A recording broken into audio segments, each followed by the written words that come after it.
O, dahil sinasabi nilang may colon cancer si BBM, o sige, hindi ako doktor, pero magbasa tayo dito. Sa Google tayo na lang.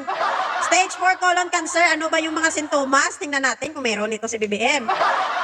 Okay, ang stage 4 colon cancer ay nangangahulugan na ang kanser ay kumakalat na mula sa colon patungo sa iba't ibang bahagi ng katawan, gaya ng atay, baga o lymph nodes.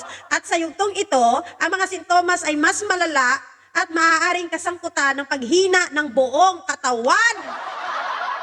Sige, tuloy tayo. Physical. Grabe. Mga physical na sintomas. Matinding sakit sa tiyan at likod.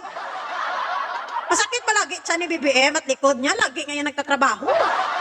Paulit-ulit na pananakit ng tiyan, cramps, bloated na pakiramdam o sakit sa likod, puwet at mga binte. Sino dyan makapagpatunay na laging masakit ang tiyan at likod ni BBM? Meron? Malalang pagbabago sa pagdumi, pabalik-balik na diarrhea, constipation, na tumatagal ng mahigit ilang araw. O ang pakiramdam na hindi nauubos ang dumi. Sino makapag-prove dyan na hindi nauubos ang dumi ni BBM? Meron ba?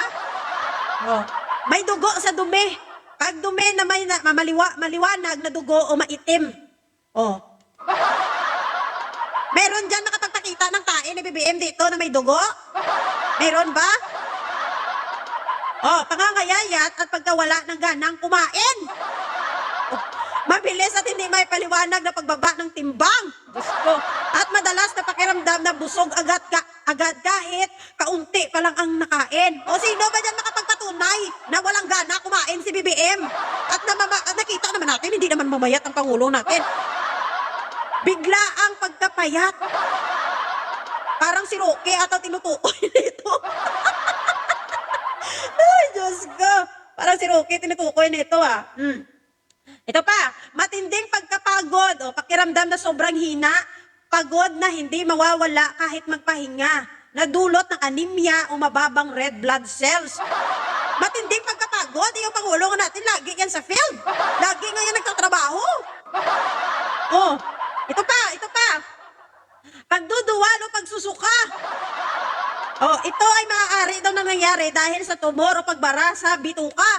Sino dyan may video na nagsusuka si BBM? May video kayo dyan nagsusuka, nagduduwal ang Pangulo? Labas nyo.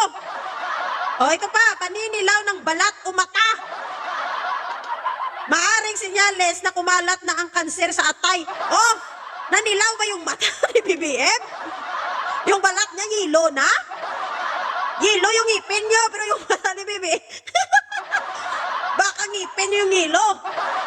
Sige. Ito pa. Hirap sa paghinga. Kung ang kanser ay kumalat na sa baga.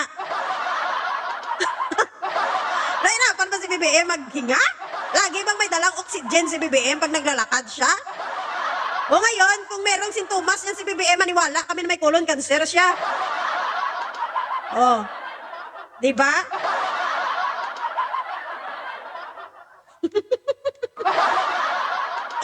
Ito tandaan nyo. Yung sinasabi yung malapit na madido si BBM, sinasabi yung ilang buwan na lang siyang mabubuhay sa mundo. Tandaan nyo minsan yung may mga sakit, humahaba pa yung buhay. At kung sino pa yung malakas malusog, hindi natin alam. Baka kinabukasan, hindi ka na makagising. Walang nakakaalam sa buhay ng tao kahit gaano pakalala yung sakit mo. Kung hindi mo pauras, hindi ka talaga mamamatay. Pero kung ikaw kahit malusog ka pa at sabihin mong healthy ka katama, pag sinabi ng Diyos, umakyat ka na. Wala ka nang magagawa dyan. Kaya wala kayong karapatan na sabihin na malapit na mamamatay si BBM. Kasi baka mamaya mauna pa kayo.